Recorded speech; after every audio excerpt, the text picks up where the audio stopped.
그날 나는 그 아이를 먼저 보았습니다. 말라 있었고 떨고 있었고 아무 소리도 내지 않았습니다. 작은 몸이 골목 끝 담벼락에 붙어 있었습니다. 눈도 마주치지 않으려 했습니다. 마치 이 세상에 자신이 없어야 한다는 것을 알고 있는 것처럼. 그리고 저는 그냥 지나쳤습니다. 내 일이 아니다. 누군가 도와주겠지. 저 아이는 괜찮을 것이다. 그렇게 스스로를 설득하며 발걸음을 옮겼습니다. 하지만 집에 돌아와서도 그 아이의 눈이 머릿속을 떠나지 않았습니다. 그래서 저는 다음 날 아침 그 자리를 다시 찾아갔습니다.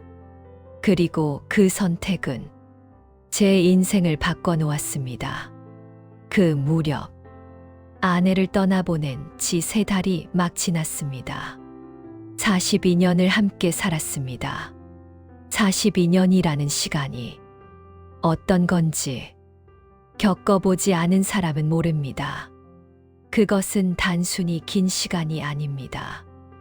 아침에 눈을 뜨면 옆에 있는 사람, 밥을 먹다가 별것 아닌 이야기를 꺼내도 들어주는 사람, 밤에 잠이 오지 않아 뒤척일 때 그냥 같은 공간에 있어주는 사람.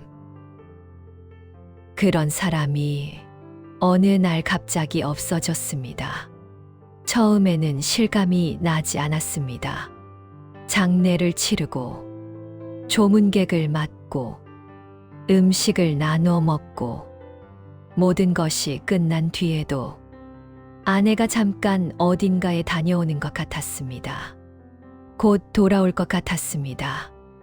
그런데 일주일이 지나고 한 달이 지나고 2달이 지나도 아무도 오지 않았습니다.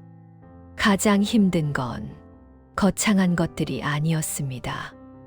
아침마다 2잔씩 꺼내던 커피잔을 한 잔만 꺼내는 순간 장을 보다가 아내가 좋아하던 두부를 집어들고 한참 뒤에야 도로 내려놓는 순간 밤에 텔레비전을 보다가 웃긴 장면이 나왔을 때 옆을 돌아봤는데 아무도 없는 순간, 그런 순간들이 하루에도 몇 번씩 찾아왔습니다. 아내가 쓰던 물건들을 치우지 못했습니다. 선반 위에 찻잔, 욕실 한쪽에 칫솔, 현관 옆에 가지런히 놓인 슬리퍼. 치우면 정말로 끝나는 것 같아서 그래서 그냥 뒀습니다. 언제까지나 그냥 뒀습니다. 집은 조용했습니다. 아니, 조용하다 못해 텅 비어 있었습니다. 어떤 날은 침대 끝에 앉아 한참을 움직이지 못했습니다. 어디에 가야 하는지, 무엇을 해야 하는지, 왜 밥을 차려야 하는지 아무것도 모르겠는 날들이었습니다.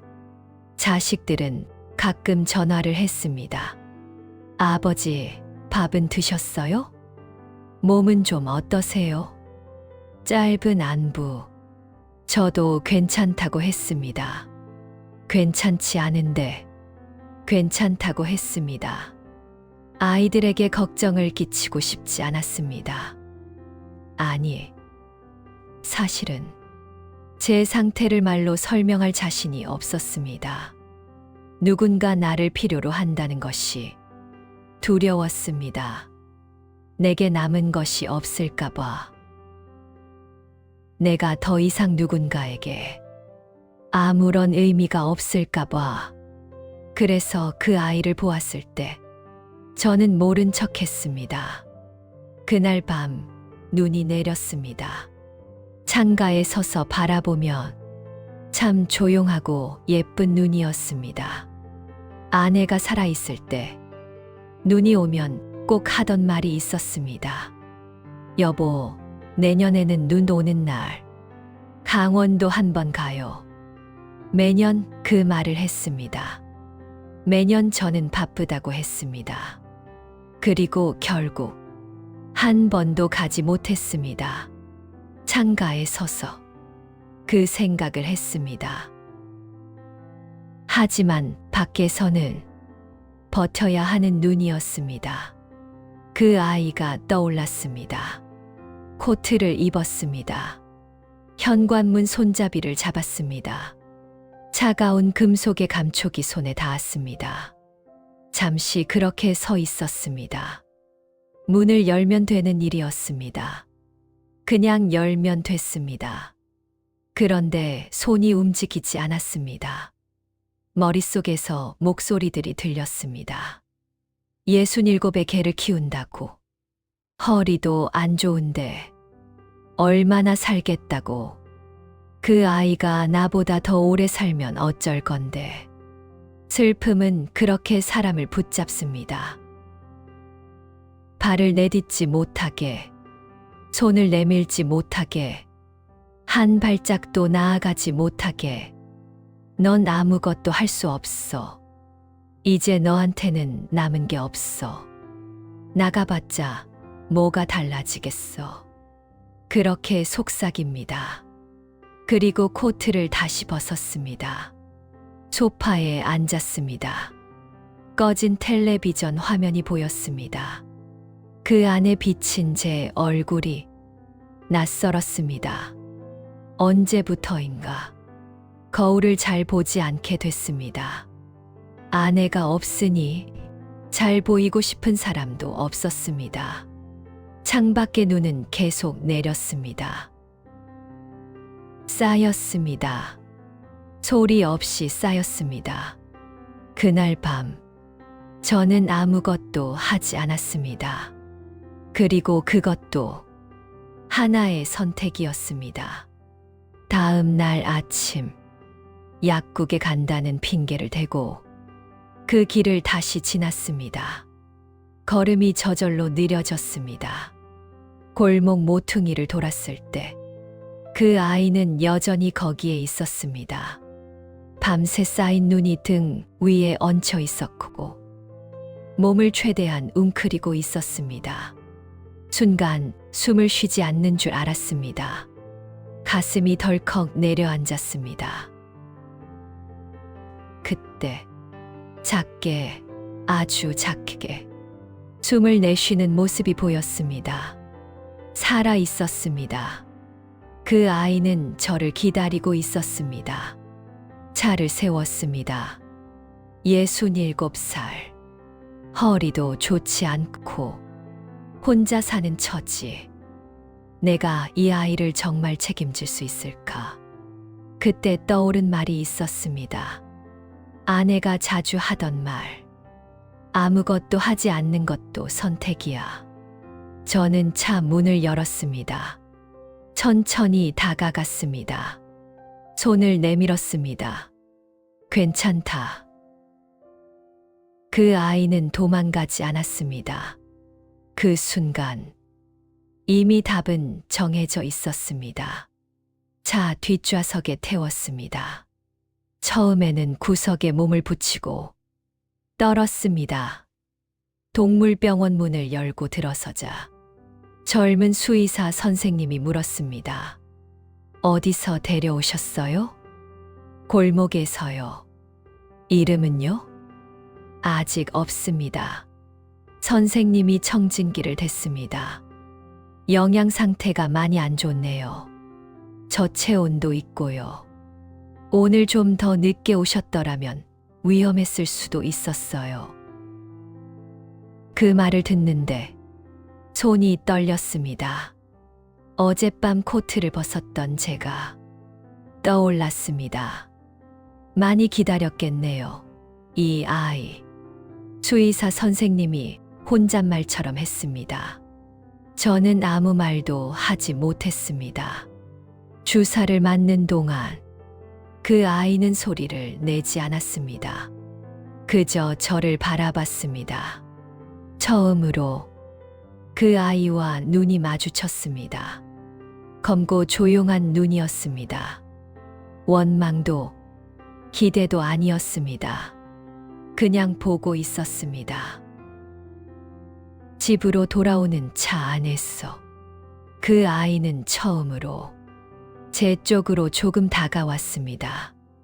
아직 멀었지만 조금이었습니다. 첫날 밤, 그 아이는 현관문 근처에서 잤습니다. 조금만 빨리 움직여도 움찔했고, 제가 뒤로 물러서야 밥을 먹었습니다. 신뢰는 말로 생기지 않았습니다. 시간으로 쌓였습니다. 사흘째 되던 날, 처음으로 제발 냄새를 맡았습니다. 도망가지 않았습니다. 그것만으로도 충분했습니다. 일주일이 지났을 때 밥그릇 옆에서 저를 올려다봤습니다. 고맙다는 건지, 아직 믿어도 되는지 묻는 건지 저도 모르겠었습니다. 그냥 앉아서 같이 있었습니다. 말 없이. 그게 전부였습니다. 그런데 이상하게도 그 시간이 편했습니다. 아내가 없고 나서 말 없이 누군가 옆에 있다는 게 이렇게 다를 줄 몰랐습니다.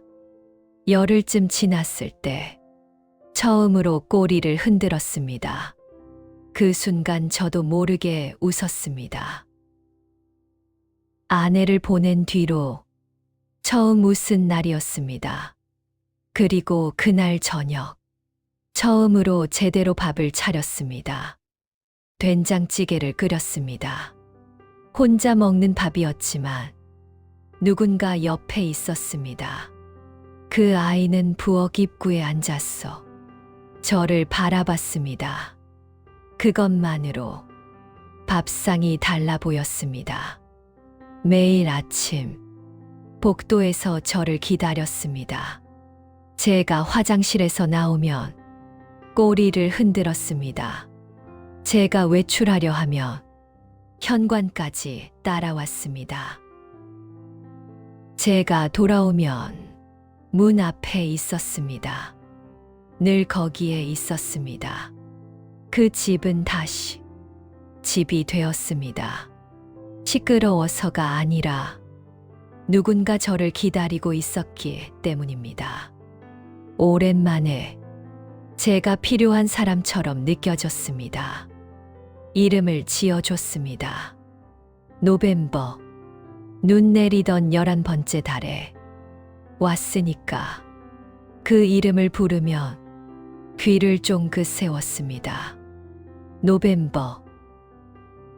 그 한마디가 텅 빈 집을 조금씩 채워나갔습니다.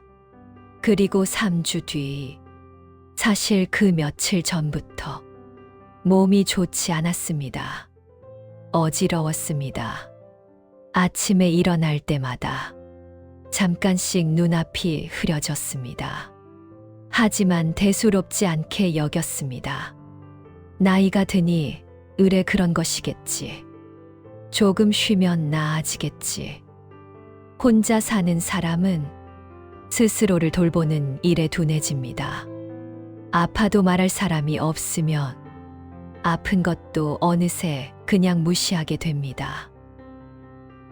병원에 가야겠다는 생각을 했습니다. 내일 가야지. 그런데 그 내일이 계속 내일이 됐습니다. 그날도 그랬습니다. 장을 보고 돌아와 현관 계단을 오르다가 갑자기 눈앞이 하얗게 됐습니다. 다리에 힘이 빠졌습니다. 손이 먼저 닿았고 그 다음에 무릎이, 그리고 차가운 바닥이 얼굴에 닿았습니다. 몸이 움직이지 않았습니다. 아, 이렇게 되는구나. 그런 생각이 멍하게 스쳐갔습니다. 차갑다는 느낌이 들었습니다. 저 멀리서 무슨 소리가 들리는 것 같기도 했습니다. 그리고 눈이 감겼습니다. 얼마나 지났을까? 소리가 들렸습니다. 짖음. 멈추지 않는 짖음. 처음엔 작게, 그 다음엔 더 크게, 더 크게. 이웃집 아주머니가 뛰어나왔습니다. 구급차가 왔습니다. 저는 실려갔습니다. 병실 천장을 바라봤습니다. 흰 천장이었습니다. 의사가 말했습니다. 1시간만 더 늦었어도 위험했습니다. 한참 동안 아무 말도 하지 못했습니다. 그날 저녁, 아들에게서 전화가 왔습니다. 아버지, 괜찮으세요? 왜 혼자 그러고 계셨어요? 전화 한 통만 하시지. 목소리가 떨렸습니다. 저도 말이 잘 나오지 않았습니다. 괜찮다. 괜찮아. 또 그 말을 했습니다. 전화를 끊고 창밖을 바라봤습니다. 어두운 밤이었습니다. 그 아이가 생각났습니다. 지금 혼자 집에 있을 텐데 밥은 먹었을까? 무서워하지는 않을까? 그 걱정이 드는 순간 깨달았습니다. 오랫동안 아무것도 걱정하지 않았다는 것을. 아내가 없고 나서 저는 아무것도 신경 쓰지 않았습니다. 밥도, 몸도, 내일도 그냥 흘러가는 대로 뒀습니다. 그런데 그 아이가 생긴 뒤로 아침에 눈을 뜨면 밥부터 챙겨줘야 한다는 생각이 들었습니다. 산책을 나가야 한다는 생각이 들었습니다. 일찍 들어와야 한다는 생각이 들었습니다. 그 아이를 만나기 전 저는 몇 달을 혼자였다는 것을, 아무도 저를 바라보지 않는 집에서 저도 모르게 스스로를 놓아가고 있었다는 것을, 그 생각을 하는데 눈물이 났습니다. 참으려 했는데 멈추지 않았습니다. 아내를 보낸 뒤에도 울지 않으려 했던 사람이 병실에서 혼자 울었습니다. 이틀 후 집으로 돌아왔을 때 그 아이는 뛰어오지 않았습니다. 그저 복도에 섰어 저를 바라봤습니다. 제가 진짜 돌아온 건지 확인하듯이 저는 천천히 무릎을 꿇었습니다. 무릎이 아팠습니다. 하지만 괜찮았습니다. 이번에는 그 아이가 먼저 다가왔습니다. 가슴에 머리를 기대고 한참을 그렇게 있었습니다. 따뜻했습니다. 병실에서 느끼지 못했던 온기였습니다. 말이 필요 없었습니다. 설명도 필요 없었습니다. 그냥 그렇게 한참을 그렇게 있었습니다. 얼마나 지났는지 모릅니다. 하지만 일어서고 싶지 않았습니다. 그 순간 알았습니다. 제가 그 아이를 구한 게 아니었습니다. 돌아서지 않기로 한 그 작은 선택이 저를 살렸던 것입니다. 가끔 생각합니다. 그날 그냥 지나쳤다면 어땠을까? 슬픔은 모든 것이 끝났다고 말합니다. 하지만 그것은 거짓말입니다. 끝난 것처럼 보이는 날에도 누군가는 기다리고 있습니다.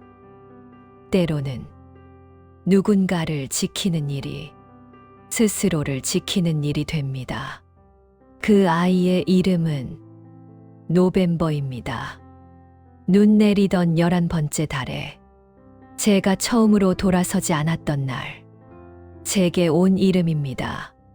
그리고 지금도 매일 아침 저를 기다립니다. 그것만으로 오늘을 살아갈 이유가 됩니다.